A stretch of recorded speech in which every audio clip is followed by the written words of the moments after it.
All right. Welcome to week 3 of Introduction to Evangelism. Hope you've enjoyed everything so far. We have talked about the personal and the small group. And now we're going to move into kind of a variation of small group into the visitation model. So in this week 3, as always in every chapter, Pope Livingston is going to talk us through just the 4 aspects of the visitation model. And once again, one of the things I have enjoyed the most about this book, beyond just the deep practical aspects of how to make each model work, and the theology that kind of undergirds them and all the other aspects of what she goes into, is these anecdotal stories that she starts off each chapter with. So I'll go ahead and read this one here. It says, "There you are sitting contently in your own home when a pair of nicely dressed people touting pamphlets ring your doorbell. Evangelist at your door. Such a pair appearing uninvited at your doorstep is why this model, visitation evangelism, raises our hackles. I'm with you on this. A few years back, when I saw such a pair dressed to the tilt knocking on a neighbor's door down the block, I quickly sprinted inside from the front garden. When they came to our house, I tiptoed quietly to the other side of the door until the doorbell stopped ringing." The point here being is we all don't want people to show up at our houses uninvited, and we've become increasingly more and more that way as time has gone on, especially in Western, i.e. American culture, definitely. So once again, it's always worth reviewing all of the models here. So you've got personal, small group, visitation, liturgical, church growth, prophetic, revival, and media. And once again, this is the graphic that I created after kind of having surveyed the book, that you go from what she calls more intimate to more reach. And visitation is going to be one that's still much more intimate because you're going to ultimately be trying to visit your neighborhood and the places surrounding the church. It's not like you're going off to another location per se, or that you're getting people from afar, or even necessarily people online. This is going to be something you're still doing in person. But generally speaking, if you do this right, it will have much more reach than a small group or an individual kind of going out personally and doing evangelism, which is interesting here that I'll talk about that data later when we get to the historical parts of this model. So going back to the beginning of this chapter and the anecdotal story that Pope Livingston tells, is also this quote by Leonard Sweet from Faith Quakers in 1994, where he says, "People do not welcome unsolicited or uncontrolled intrusions into their postmodern castles." And then she's going to go on to say that another scholar, Robert Withnow, did a small group sort of survey of Christians, and they had them rank the things that they enjoyed most and least when it comes to services in the church. And so here are the results of that. It's going to say parish visitations came at the bottom, alongside nursery, duty, and babysitting. So maybe that's a good way to even think about this, is just as much as potentially you don't want to just show up and babysit, at church. You want to participate in the church service normally, and you don't want to just do nursery duty. Most people don't want to be around children that age and change diapers and all of that. That's just how much people don't want to do visitations or personal visitations. And so she's going to say, Pope Livingston is also going to argue that this is what happened to her as she devolved into the model, is that her view changed on this, though she had this sort of thing that personal visitation is not something that I want to be involved with, the knocking on the doors, at least in the traditional sort of way. But she's going to say she had initial resistance to this, but her view changed as she did more research on it. And then she kind of ends the introduction here with saying, in an age of autonomy and isolation, this in of itself could be an extraordinary achievement, meaning if we understood exactly what the visitation model is trying to accomplish, and we did it in a way that was actually fruitful and helpful, just like it used to be when this model was, I don't want to say the primary model, but definitely a model that was much more encouraged than it is now, back in the 1950s. And so, all right, so let's begin, as always, with the biblical data for this. So Pope Livingston is going to start off by just talking about the Greek word episkeptomai, which means to visit. And she's going to go back into the Septuagint and kind of denote that it always kind of has a sense of deep concern. And then, for me at least, she points out some evidence that I don't think is particularly helpful. I'm sorry, forgive me. It's particularly helpful to the case here that she's trying to build. And so she's going to argue, that God would visit people and judge them and different things like that. But I don't particularly think that's related to the sort of model of visitation. But she's going to point out, I guess, some scholars maybe would have that, or at least this is her trying to make an argument from some of those texts. But her more convincing evidence comes in the book of Acts, which has been, a key book that she's used and almost referred to in every single chapter. And it makes sense because you're trying to actually find what the early Christians did in the sense of making a biblical model. And so the first one that's most convincing is here in the way that Stephen describes Moses. She's going to say, when Moses was 40 years old, it came into his heart to visit his brothers, the children of Israel.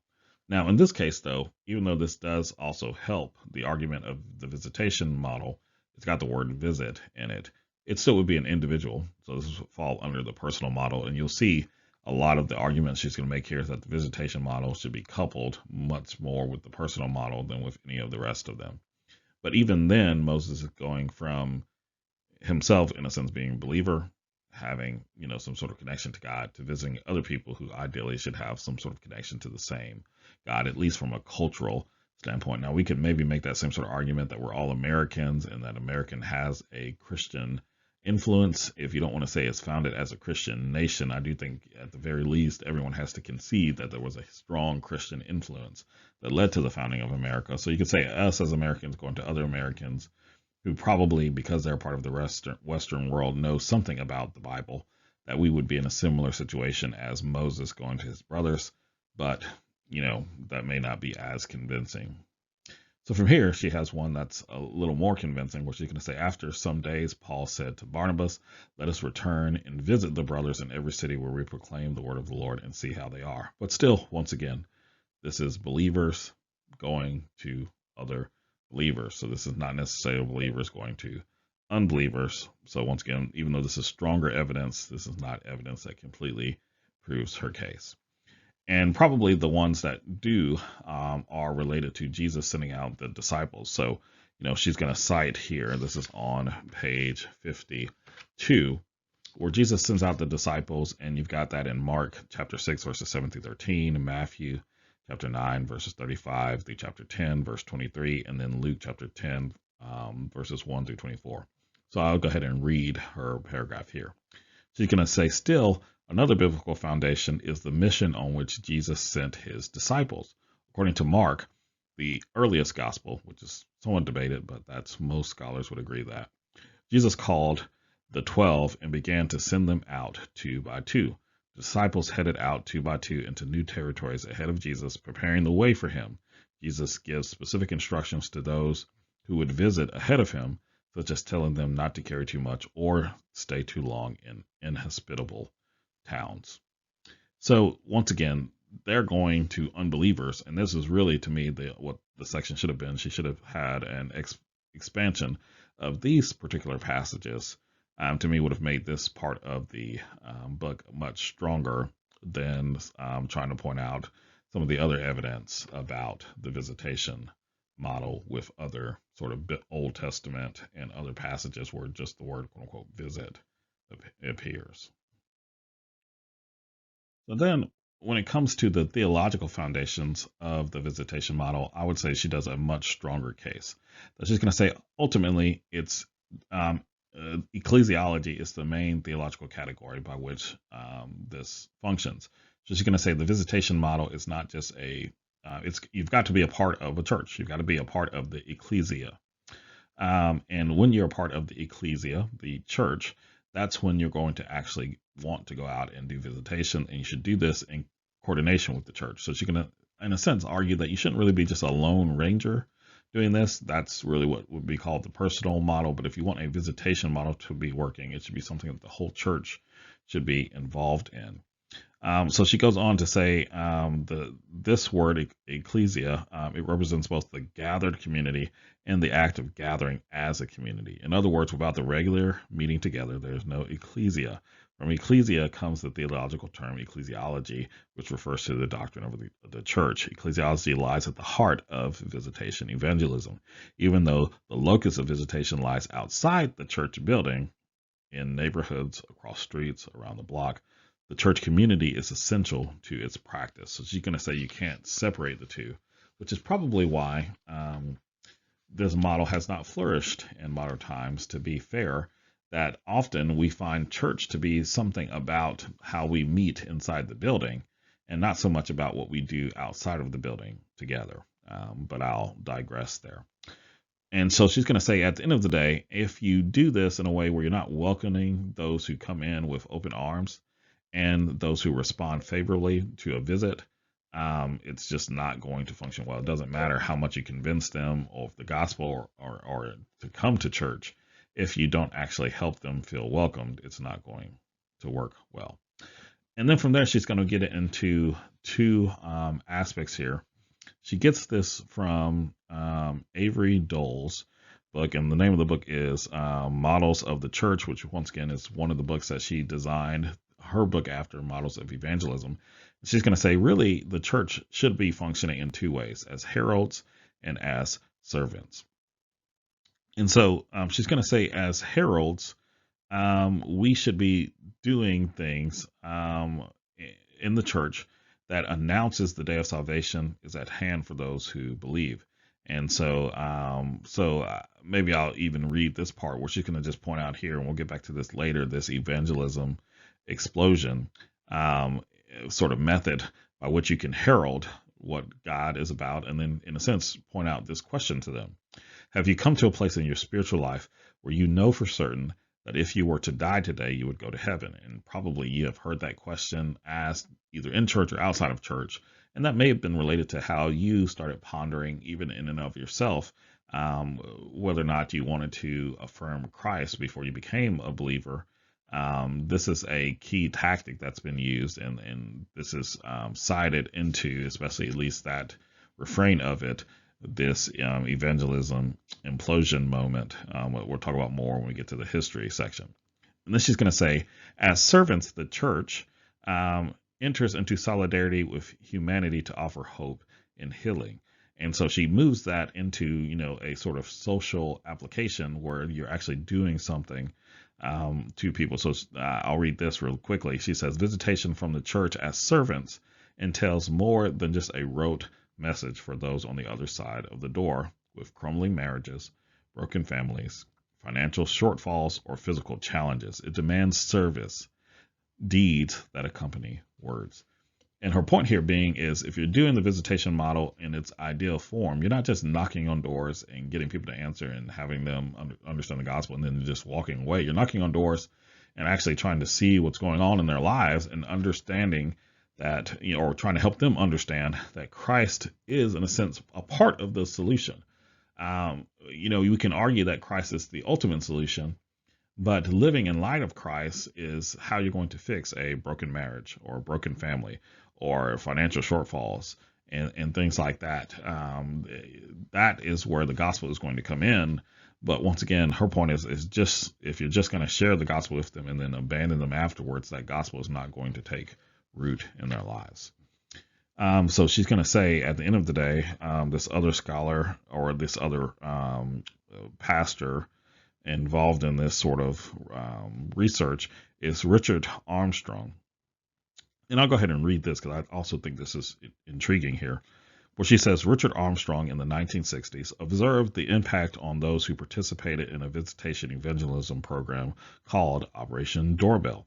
At the heart of this program were those during the visitation who were known as the Monday night callers.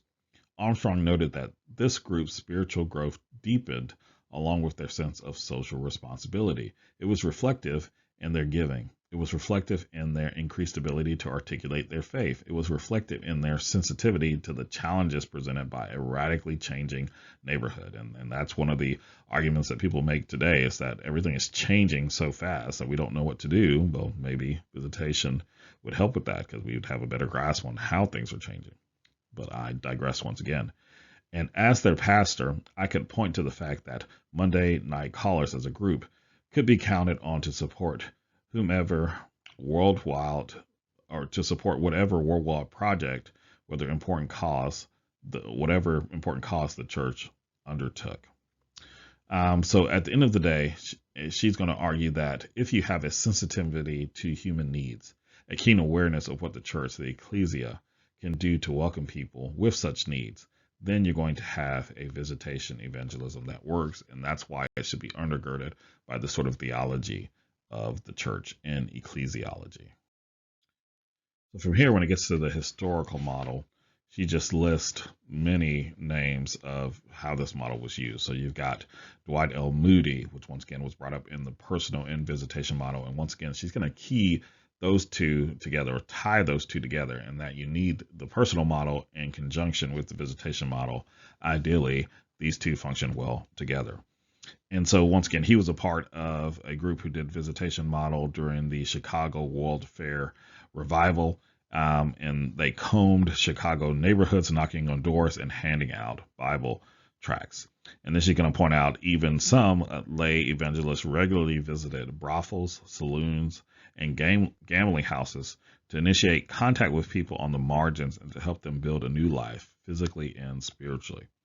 So then from here, she's going to dive into another person who advocated for the evangelism model. Is Emma Ray. She was a free Methodist evangelist who visited prostitutes, inmates, and drug addicts in downtown Seattle along its Vares.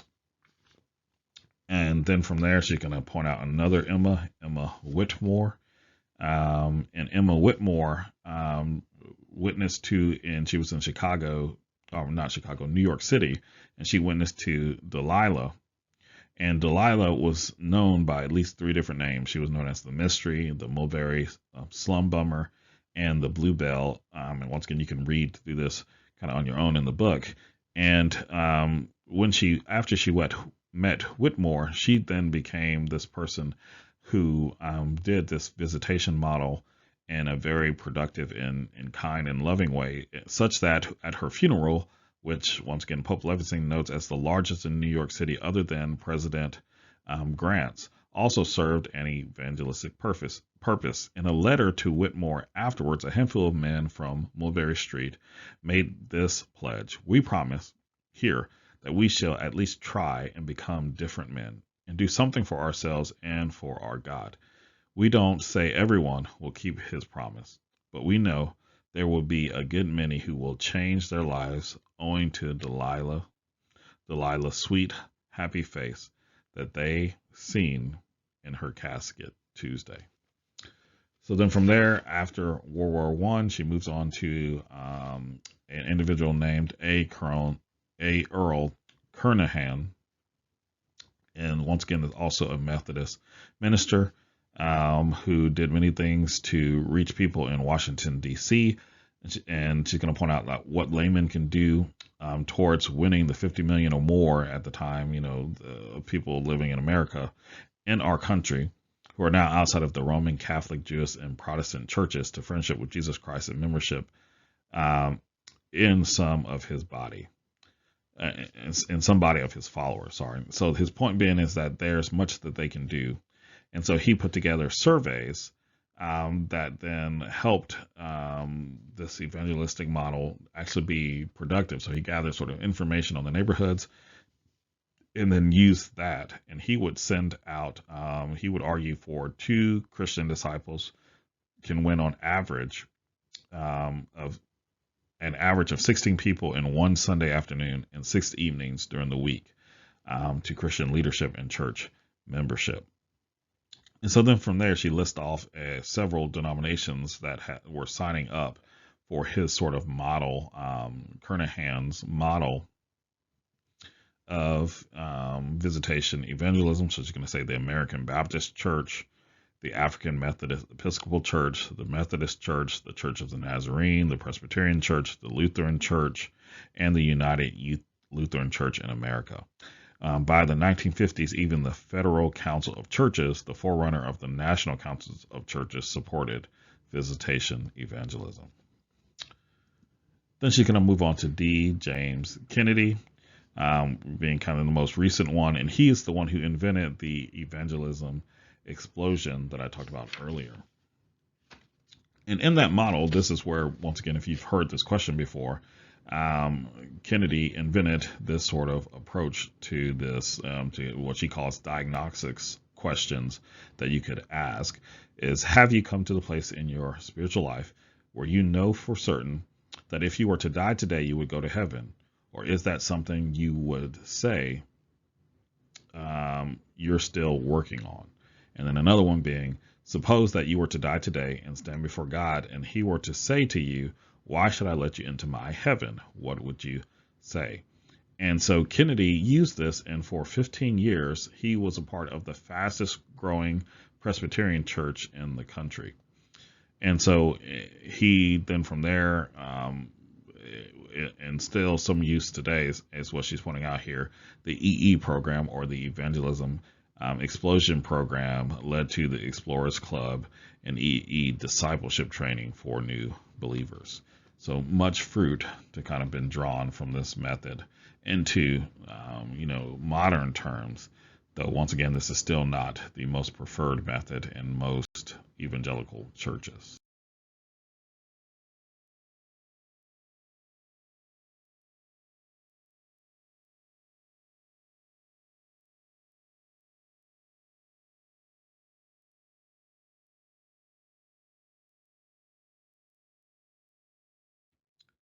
So if all of this data has convinced you to start doing the visitation model, what are some practical steps that Pope Levinson would point out? So first, she's going to say prepare the congregation. That if you don't have the congregation's buy-in from the onset, presentations and public gatherings, like explaining this through Sunday school and other means like that, it's just not going to work. So her point is it is important for those who are unable or who prefer not to visit to know that they can contribute in other ways. And it's important to just point out that we've got to do it together, or it's just not going to work. Then she's going to argue that you need to do some form of training. So you shouldn't just say, oh, let's just go out and just knock on doors. But she's going to say integrate some of the stuff of personal evangelism. Once again, she's tying those two together. And then she's going to point out some other things that you should train visitors on actually doing. So, for example, she's going to say, train them to be straight up or upfront and honest for the reason of their visit, not to beat around the bush. Train them to listen well to the concerns and criticisms, not to become defensive of, concerns and criticisms for people who don't believe in the gospel. She's going to say, train them to show courtesy and care even in difficult situations.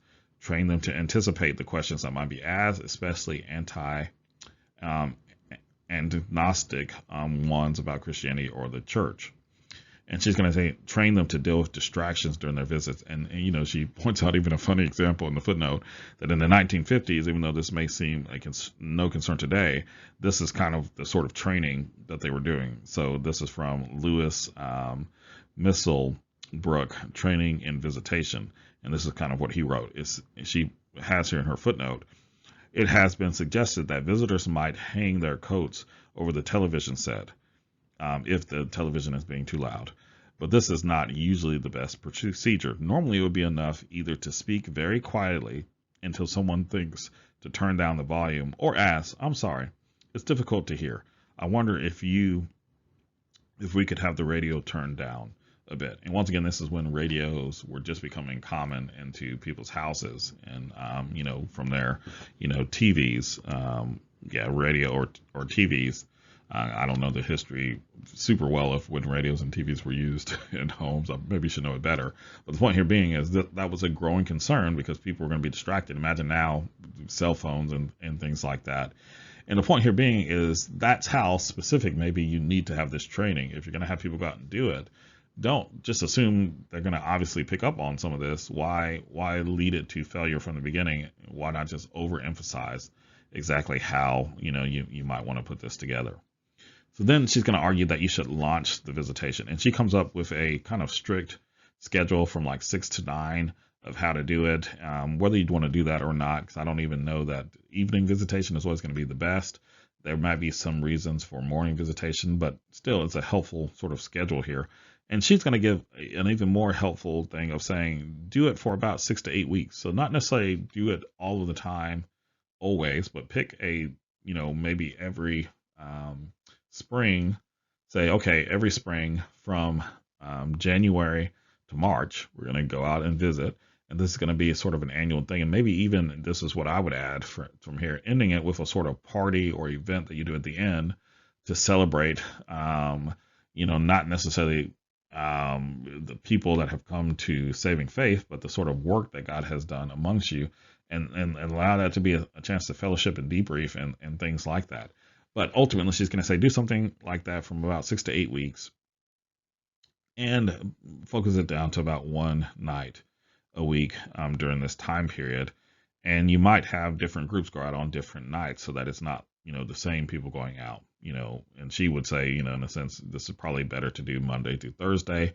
When I was doing visitation, we would do it on Saturdays in New Orleans, especially if it was just a good enough day. We would just all go with the pastor and visit homes and things like that. So there you have it for when it comes to launching the visitation. So then she's going to say engage in conversation, and she's going to follow sort of this model for actually how you should engage in the conversation. And once again, it doesn't overlook anything here for how to do it. And she gets these once again from Armstrong's Evangelism, Service Evangelism, where it's going to be identify who you are and what church you represent.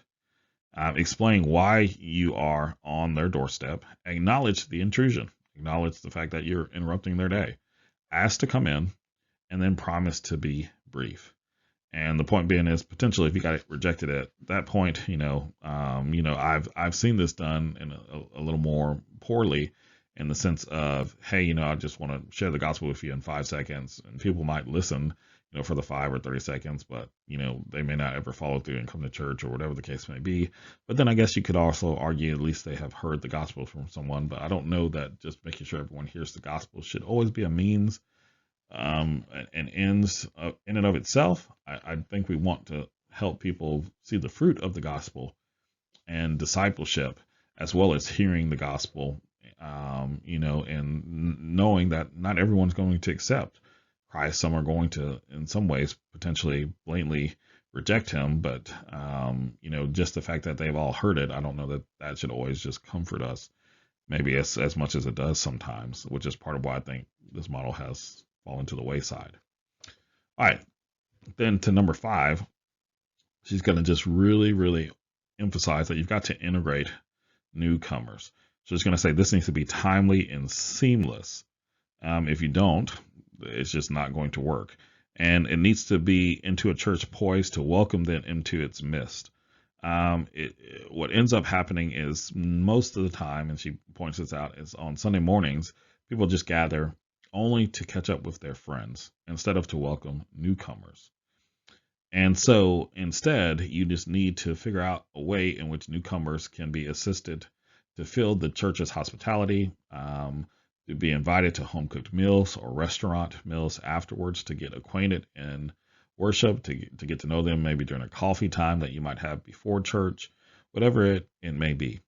And so she's going to say here, sometimes people sitting next to visitors never say hello to them. They simply got up after the service and turned their backs to the newcomers. Sometimes they buried themselves in reading the church bulletin before the service rather than greeting a visitor sitting next to them. And so there's many ways you've got to prepare. If you're going to do this, you've got to be prepared to welcome newcomers in such a way that you help them feel integrated into the church, or at least continue to intrigue them to want to know more about what the church is doing and how they're trying to facilitate the sharing of the gospel. And then she's going to end with saying, serve the neighborhood. I'll go ahead and read this once again because I've enjoyed a lot of her practical advice here. She's going to say, knocking on doors will help the congregation get to know the neighborhood in a deeper way than it previously did. A well-managed ongoing visitation program provides an avenue for a congregation to extend Christ's compassion to its neighborhoods. So she's going to say one church got to the point where they could acquire hospital beds, wheelchairs, and other equipment and made them available to families who could not afford them otherwise. They helped find suitable retirement homes for the aged and infirm with no one to care for them, and then visited the sick and lonely, providing emergency food and clothing for the indigent, sought jobs for the unemployed. And once again, if you're not going to actually serve the neighborhood, then you're not going to actually get anything ultimately accomplished if they don't see kind of the fruit of what it means to live as a Christian, and that you're actually engaging to try to meet the needs that the gospel, in my opinion at least, does meet the needs of the people as well as meeting their spiritual need for Christ. I do think it does get involved in the lives of people and helping them to reorganize the world in ways that honor God. Then you get the appraisal of the visitation model. The first criticism she points out here is that it's ultimately mechanical and scripted. That's just the nature of the visitation model. Though people have learned to do this in a unique way, sadly, if you do it too uniquely, you end up with a personal model. And then you end up having that one person who can do evangelism well, but it never really moves into the nature of how the church does this together. Or that someone who's weak in this sort of skills and abilities doesn't build on and grow with the other person. It ends up becoming too disconnected. And so this is why I think it's worth reading this paragraph that she points out here. She's going to say, think as well about the impact this outreach could have on churches, which often exist as islands of homogeneity and seas of diversity. The neighborhood changes, but the church does not. Visitation is an opportunity for the church to engage its neighborhood and for its neighbors to engage the church. Churches can be changed by visitation evangelism and made to look more like their neighborhoods. Headed out to change their world, they can be changed themselves. Perhaps then it is time to discard caricatures and consider visitation evangelism as a means of integrating the church into its neighborhood, of finding out firsthand what the real needs of its neighborhood are, and of offering them the opportunity to participate in a supportive, thoughtful, and compassionate community of faith. And so despite its critiques, I do think that's one good sort of response to it. Then she's got a section where she just focuses on the importance of the Holy Spirit being with you while you do that. And then she asks the question is visitation evangelism relevant for the 21st century? As pointed out here, most of the research she pointed to, and most of the time when this was highly effective, was between the 1920s and the 1950s. So the question is can this be important to us today? Or was there a time and place for it, and has it now died? And so she's going to say this becomes especially hard when it comes to the fact that now our increasing isolation in our society is fueled by so much of our reliance on social media and virtual communication. She's going to say investing time and energy to visit people in person where they live in the physical spaces they inhabit speaks volumes about a church's desire to go outside of itself and to greet its neighbor. So consider adapting the visitation model in a way that suits your church and neighborhood is ultimately her final conclusion there. And then she kind of goes back to some of the other things from there. So I will definitely acknowledge, though I've done this model in some aspect, I haven't done it as much as others. And I would say this chapter makes a compelling case that it's needed to be integrated into the nature of the church. And if the church in and of itself doesn't integrate itself into a visitation model, it's kind of dead on arrival.